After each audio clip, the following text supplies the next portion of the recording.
एक आम सा स्कूल जहां तलबा अपनी रोज़मर्रा ज़िंदगी गुजार रहे थे, लेकिन अचानक एक ऐसा वायरस फैल जाता है जो पूरे स्कूल को मौत के जाल में बदल देता है। अब हर क्लासरूम में खूंखार ज़ोंबीज़ हैं, हर रास्ता बंद है और जिंदा बचने की उम्मीद तकरीबन ख़त्म हो चुकी है। लेकिन असल सवाल यह है कि इनमें से कौन जिंदा बचेगा और कौन अगला ज़ोंबी बनेगा। तो कहानी शुरू होती है और हम जिंसू नाम के एक लड़के को देखते हैं जिसे स्कूल के कुछ गुंडा मिजाज लड़के तंग कर रहे होते हैं। इस बुली गैंग में दो अहम किरदार थे जिनके नाम वान और गोई नाम थे। वान उस गैंग का लीडर था, जबकि गोई नाम उसके मातहत रहकर उसके तमाम अहकामात पर अमल करता था। ये दोनों मिलकर जिंसू को बुरी तरह मार रहे होते हैं क्योंकि कुछ दिन पहले जिंसू ने खुदकशी करने की कोशिश की थी और अपने सुसाइड नोट में उन्हीं दोनों के नाम लिखे थे। अब ये दोनों उसे दोबारा इसलिए मार रहे थे ताकि वो आइंदा कभी उन्हें फंसाने की ऐसी हरकत न करे। मगर इस मारपीट के दौरान हम देखते हैं कि जिंसू शदीद जहनी दबाव में आ जाता है और फिर वान और गोई नाम को काटने की कोशिश करता है, लेकिन वो दोनों किसी न किसी तरह खुद को बचा लेते हैं। लड़ाई के दौरान गोई नाम जिंसू को धक्का दे देता है, जिसके नतीजे में वो दूसरी या तीसरी मंजिल से नीचे गिर जाता है। उसके बाद मंजर अस्पताल में मुंतकिल होता है जहां हम जिंसू के वालिद ली बिवंग चान को देखते हैं। आसानी के लिए मैं उन्हें यहाँ ली बिवंग कहूँगा। ली बिवंग अपने बेटे के पास जाता है और देखता है कि उसके जिस्म पर इंतहाई गहरे जख्म हैं जो देखने में बहुत तकलीफदेह महसूस होते हैं। यहाँ जिंसू अपने वालिद से कहता है, डेड, मुझे माफ़ कर दें। मैं जानता हूँ कि ये गलत था, लेकिन मैंने उन लोगों को मारने की कोशिश की थी, मगर अब मैं दोबारा ऐसा कुछ नहीं करूँगा। इस पर ली बिवंग उसे तसल्ली देता है और कहता है, कोई बात नहीं, सब कुछ जल्द ठीक हो जाएगा। लेकिन अचानक जिंसू दोबारा शदीद दबाव में आ जाता है और कहता है, कुछ भी ठीक नहीं होगा। आज तक कभी कुछ ठीक हुआ है क्या? ये कहते ही उसका जिस्म अकड़ने लगता है और वो ज़ोंबी जैसा रवैया अख्तियार करने लगता है। कोई और रास्ता न देखकर ली बिवंग अपने बेटे को बेहोश कर देता है और उसे एक बैग में डालकर घर ले जाता है। यहाँ एक बात बिल्कुल वाज़ेह है कि ली बिवंग अपने बेटे की उस हालत के बारे में कुछ ना कुछ जानता है और वो नहीं चाहता कि किसी और को उसका इल्म हो, उसीलिए वो सब कुछ खुद ही संभालने की कोशिश कर रहा है। उसके बाद हमें हीवसान हाई स्कूल दिखाया जाता है जहाँ कुछ देर तक आम नौजवानों की रोज़मर्रा ज़िंदगी और शरारतें दिखाई जाती हैं। स्कूल की छुट्टी के वक्त हुंजो नामी एक तालबा घर जा रही होती है कि उसे साइंस लीब से अजीब आवाज़ें सुनाई देती हैं। वो तजस्सुस में लीब के अंदर चली जाती है। लीब के अंदर उसे एक सफ़ेद चूहा नज़र आता है जो शीशे के पंजरे में बंद होता है। मालूम होता है कि अजीब आवाज़ें वही चूहा निकाल रहा था। न जाने क्यों हिंजो को वो चूहा बहुत प्यारा लगता है और वो उसे सहलाने के लिए पंजरे में उंगली डाल देती है, लेकिन चूहा फ़ौरन उसे काट लेता है। तब हम देखते हैं कि चूहे के मना पर खून लगा हुआ है और वह इंतहाई बेचैन होकर पंजरे को ज़ोर ज़ोर से मारने लगता है, यहाँ तक कि शीशे पर दरारें पड़ जाती हैं। उसी दौरान ली बिवंग वहाँ पहुँच जाता है। तब हमें मालूम होता है कि वो दरअसल इसी स्कूल में साइंस का उस्ताद है और उससे पहले एक फार्मा कंपनी में काम किया करता था। जब हुंजो उसे बताती है कि चूहे ने उसे काट लिया है तो ली बियोंग के होश उड़ जाते हैं। वो फ़ौरन उसके हाथ पांव और मना बांध कर उसे साइंस लीब में कैद कर देता है। उसने ऐसा क्यों किया, उसका जवाब हमें बाद में मिलता है।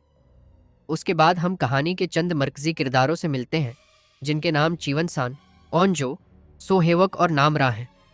यहाँ चीवन सान, ओनजो और सोहेवक के दरमियान एक अजीब सा मोहब्बत का मुसलस चल रहा होता है। खैर, आगे हम देखते हैं कि हिंजो किसी तरह साइंस लीब से निकलकर अपनी क्लास में पहुंच जाती है और क्लास टीचर मिसेस पारक को सब कुछ बता देती है कि साइंस टीचर ली बिवंग ने उसके साथ किया था। जब उसे मेडिकल रूम मुंतकिल किया जा रहा होता है तो वो बार बार लोगों को काटने की कोशिश करती है और आखिरकार डॉक्टर को काट लेती है। इसके बाद बुनियादी इलाज के बाद हुंजो को मरकज़ी अस्पताल भेज दिया जाता है, मगर एम्बुलेंस और पुलिस बुलाने पर स्कूल का प्रिंसिपल मिसेस पारक पर बहुत गुस्सा करता है और कहता है कि स्कूल के मामलात स्कूल के अंदर ही हल होने चाहें। फिर हम ली बिवंग को देखते हैं जो प्रिंसिपल से कहता है कि हिंजो को करंटीना में रखने की ज़रूरत है और उसे अस्पताल भेजकर बहुत बड़ी गलती की गई है। मगर प्रिंसिपल उसे डांट देता है और कहता है कि अपने बेटे की मौत के बाद वो अपना जहनी तवाज़ुन खो बैठा है। उसके बाद ली बिवंग अस्पताल जाने की कोशिश करता है ताकि आने वाले हादसे को रोका जा सके, मगर उसी दौरान सॉन्गजे नामी एक जासूस वहां पहुंच जाता है और उसे गिरफ्तार करके पुलिस स्टेशन ले जाता है। दूसरी तरफ जिस डॉक्टर को हिंजो ने काटा था वो मुकम्मल तौर पर ज़ोंबी बन चुकी होती है और फिर दूसरे तलबा को काटना शुरू कर देती है।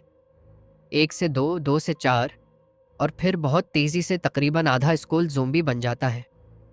उसके बाद हम काफ़ी देर तक बच्चों को अपनी जान बचाने के लिए भागते हुए देखते हैं। चिवन सान, ऑनजो, सो हिवुक और नामरा चंद दूसरे बच्चों के साथ एक कमरे में खुद को बंद कर लेते हैं।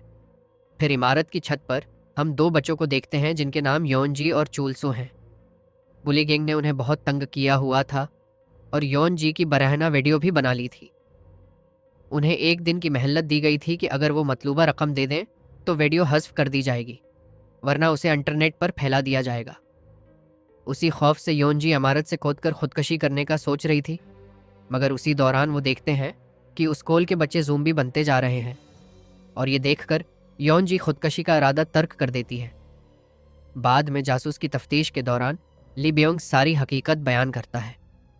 वो बताता है कि उसका बेटा बहुत प्रसकून तबीयत का था और हमेशा जुल्म बर्दाश्त करता रहता था, इसी वजह से उसे बहुत बुली किया गया।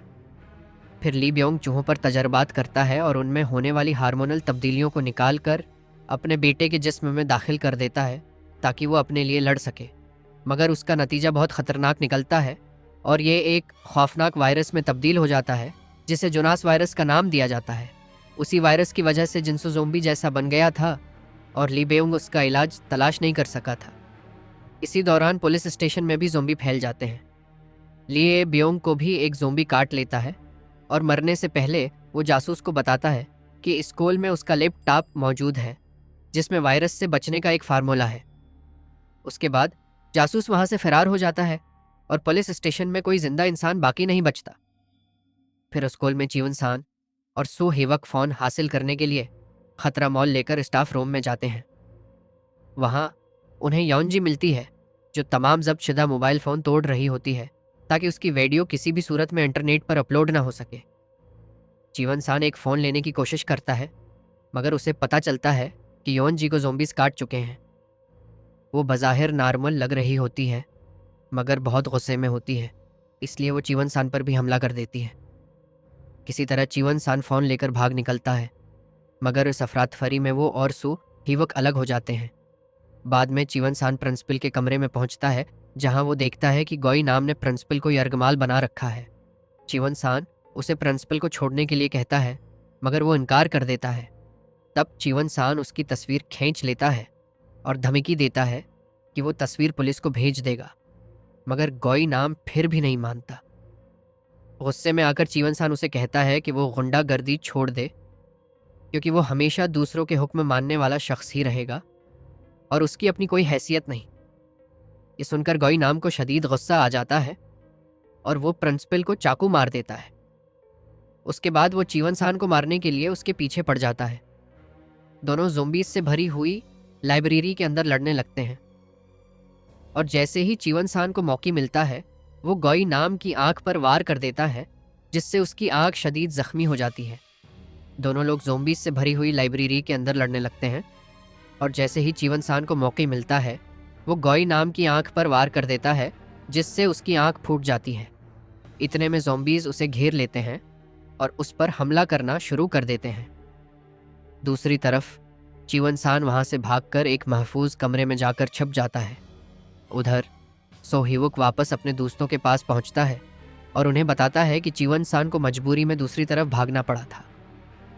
उसके बाद सब मिलकर एक मंसूबा बनाते हैं कि वो चिवन सान को बचाते हुए उस स्कूल की छत तक जाएंगे ताकि रेस्क्यू टीम वहां पहुंचकर उन्हें बचा सके। दूसरी जानिब कुछ देर बाद गोई नाम को होश आता है। वो हैरान होकर देखता है कि अब कोई भी ज़ोंबी उस पर हमला नहीं कर रहा, बल्कि उसके अंदर गैर मामूली ताकत आ चुकी है। वो उठता है, खुद को संभालता है और फिर चिवन सान से बदला लेने के लिए उसे तलाश करना शुरू कर देता है। यहाँ हम देखते हैं कि जोनास वायरस कुछ मखसूस लोगों पर बाकी लोगों की तरह असर नहीं कर रहा।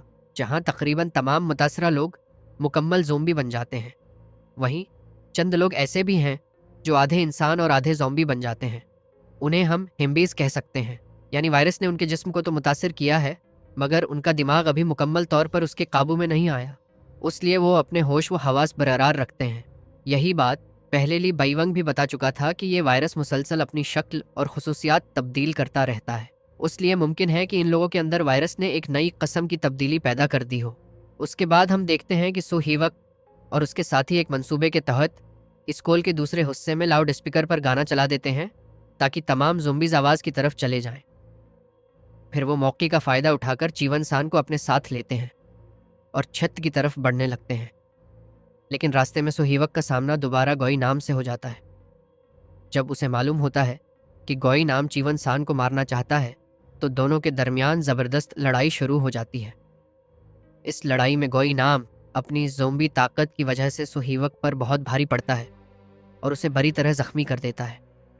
उसी दौरान नाम रा सोहीवक को बचाने के लिए आगे आती है, मगर गोई नाम उसे काट लेता है। ये देखकर सोहीवक गुस्से में आ जाता है और पूरी ताकत के साथ गोई नाम को खिड़की से नीचे फेंक देता है। इतनी ऊंचाई से गिरने के बाद सबको लगता है कि गोई नाम अब जिंदा नहीं बच सकेगा, मगर ऐसा नहीं होता। इतनी ऊंचाई से गिरने के बाद सबको लगता है कि गोई नाम अब जिंदा नहीं बच सकेगा, मगर ऐसा नहीं होता। उसकी ज़ोंबी ताकत उसे मरने नहीं देती और वो दोबारा उठ खड़ा होता है। बाद में जब चीवन सान को मालूम होता है कि गोई नाम ने नाम रा को काट लिया है तो वो उसे मारने के लिए आगे बढ़ता है, मगर सो हीवुक उसे रोक लेता है। चीवन सान कहता है कि उसने अपनी आंखों से गोई नाम को ज़ोंबीज़ के हाथों कटते देखा था।